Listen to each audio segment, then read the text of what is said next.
Good morning, everyone. Today, we're going to learn all about TNC or transnational corporations.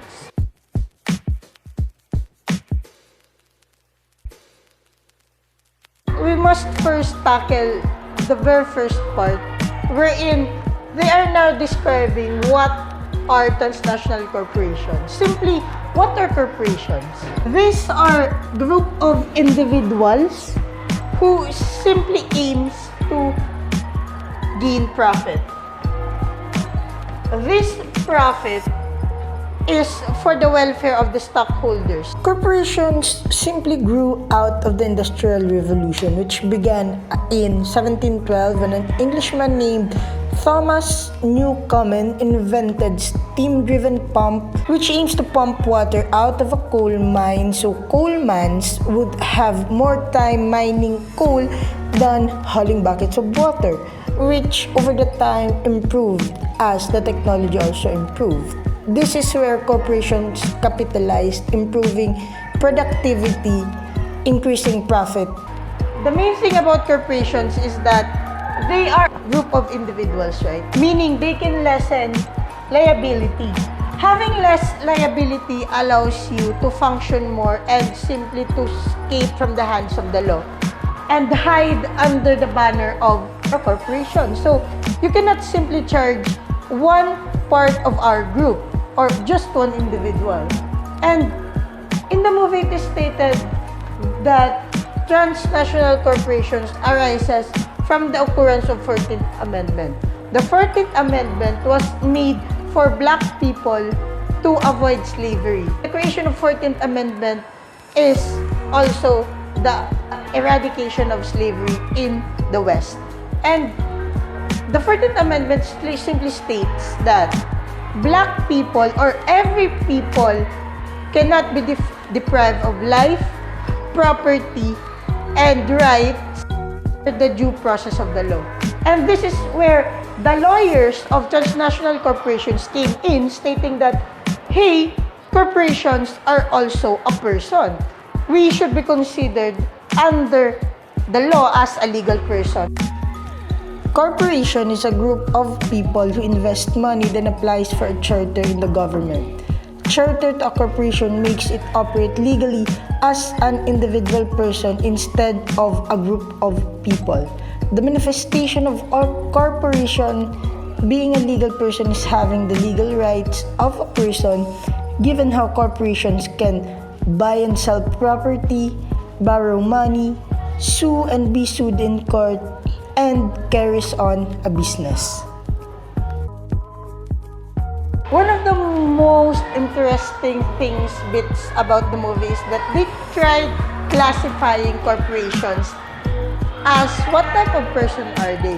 It was later on indicated that these corporations can be considered as psychopaths. They are unconcerned for the feelings of others. The main proof the movie gave us was that they are paying very little, to the sense that it can be considered as the minimum wage, even though the profit that they gather is way more than to what they pay those persons who creates the products. So the movie classified that as a check. They cannot maintain long relationships. An example from the movie was that when a nation started rising in terms of economic power, these corporations often opt out to that country. They remove their factors in the country, given that if the economy is rising, they'll now be required to give the people higher amount of wages. They end the relationship in the long run. For the third one, they completely disregard the safety of others. The main example from the movie is that the waste of the fission of products are being dumped in the rivers. Chemicals are being thrown in accordingly to what should be done to dispose this waste. And as a result, this creates birth defects and also diseases, not just to the people but for the environment or the animals, the plants.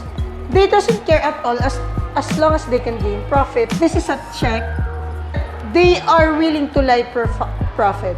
The main example for this one is the hormone called RGBH, which is inserted into cows. This hormone allows the cows to produce more milk, but also weakens their immune system. So as a result, they started having pus in their milk production, and this pus is often being drank along with the milk by the people. They was found guilty but was really hesitant to admit. And they kept on lying and lying as the number of casualties increases. And lastly, they failed to follow the law. They are found guilty, but most of the punishments for corporations is that they are given a fine. So it's just a matter of business decision, because the fine is lower than the profit that they can gather.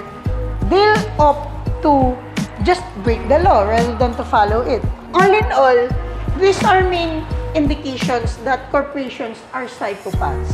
And since we are considering them as a legal person, this person should not be allowed to conduct activities in the society given that they can be harmful. Given that corporations are composed of different individuals, the main question now is who holds accountability over the moral responsibility of these corporations to the society. When we talk about moral responsibility, for corporations, yes, they are not really a person, but just a legal person under the law. Those who have moral responsibilities are individuals. The mindset and methods of these corporations to earn money, shills and nagging. Well, these were the primary examples given by the movie. As for the shills, these corporations are using doormans or mailmans to deliver products simply to entice those passerbys. So in a sense, it may be they will be one of the patronizers of the products by that certain corporations. Next is through training kids. These corporations produces ads or commercials wherein they aim to entice the kids. And when the kids see these products, they'll now start nagging their parents to buy these products for them. In conclusion of these methods that corporations use, we can now see that these PMC are simply manipulating society for them to gain profit. And for their mindset, yes, their mindset is simply profit. But I have here generation tyranny. I think this is one of the greatest takeaways from the movie, given that these corporations doesn't care for the next generation. As long as they can have profit, they'll continue mining and using resources, supplies, just for their own greed. Generation tyranny shows how corporations are externalizing machines. During decision makings of these corporations, such as setting up of their factory, throwing their waste in the rivers, they doesn't care about the third party, wherein in this case the society. It is the society who is greatly affected and being damaged by the methods of how these corporations operates. What is the main role of the government in relation to transnational corporations? Transnational corporations are somehow overpowering governments in a sense that these corporations continues to expand disregarding the states. And under the context of globalization, corporations are also being globalized. Even though they are located at a certain country, they can conduct their businesses all around the globe. An example of this Nazism regime, if you may ask, who were the backers of Hitler during this movement? It is simply the corporation. Simple terms, corporations allowed Germany to have the capability to wage war and to conquer new territories, which led to the death of so many people. And these corporations did not care at all as long as they're earning money.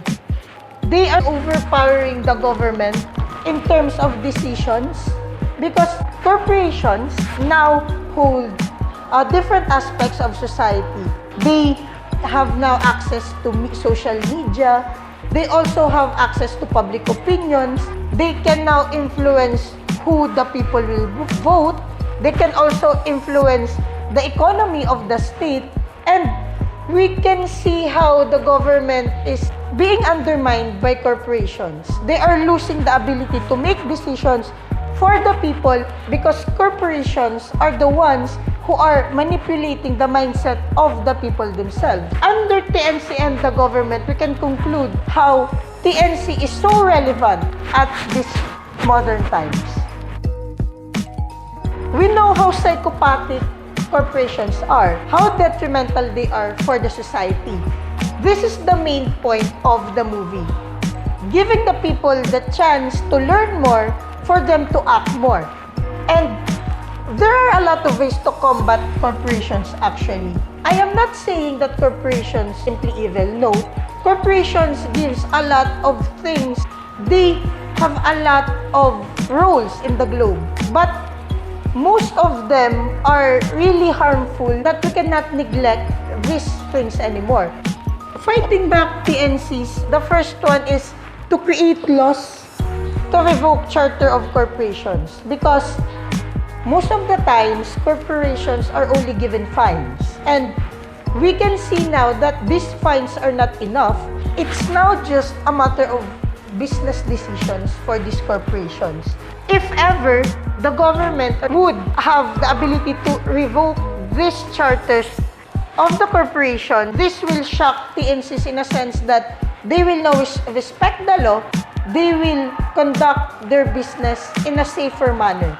This is where the second part comes in because not all corporations are harmful.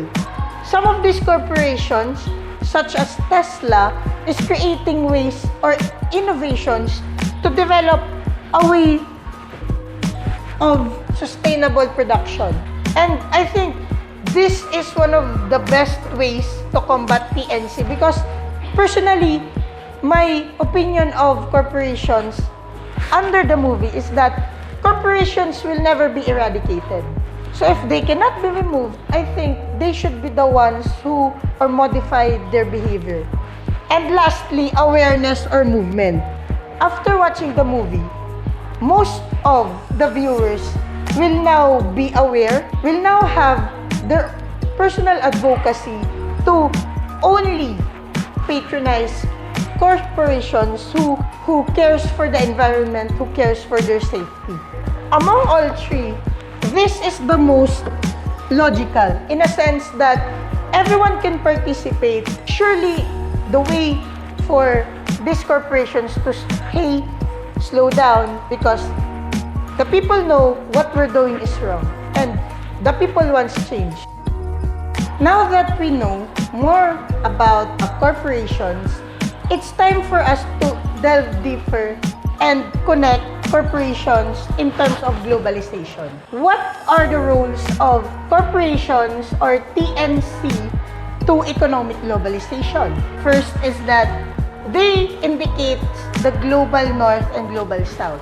Taking a look at both corporate sales and GDPs coming from countries and corporations shows that 51 of the world's 100 largest economies are corporations. Less than half are countries. These are characteristics indicating that economic globalization is through corporations, or as critics call it, corporate globalization.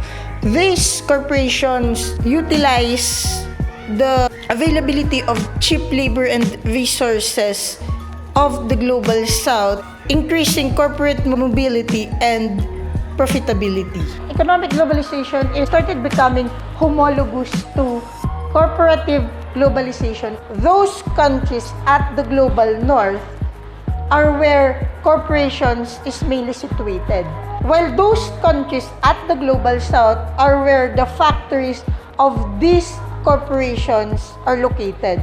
That does not exclude the fact that in global north also exists a global south.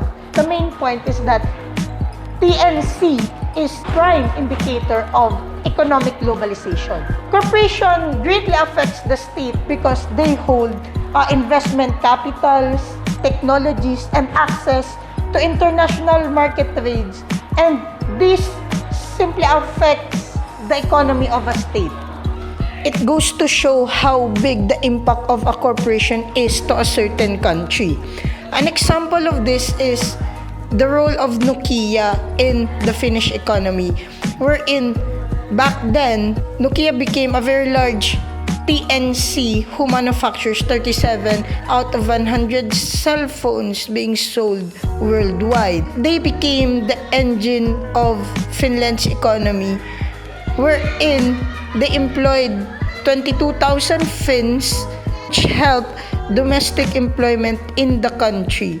The tax coming from Nokia greatly helped the economy of Finland. But when Nokia's growth rate slowed down, the tax being asked by Finland still remains the same, causing dissatisfaction of Nokia managers, pressuring the government to lower corporate tax. We have here trade flows and industry locations. These terms are in turn related to how TNC further manipulate global markets. Those corporations situated at the global north, the main players in the international market. The corporations allows them to stay dominant in terms of power, comparing them to the global south. This is evidence that TNC greatly holds the power to decide who will be a rich country and who will be not. Although still, corporations can conduct their business in a global manner. Now, as a student, as a part of the society, the main question for us, how do we perceive corporations under economic globalization? We know that corporations are first psychopathic, second, they only care about profit, and third, they can distort reality, they can manipulate the mass. So, you should start asking yourself, what is your position under economic globalization being ruled by corporations? These corporations does not admit their faults, even though the effects can be felt by everyone and is prevalent at the modern times. What will be your course of action knowing these informations, knowing how transformative the role of corporations are in the life of the society?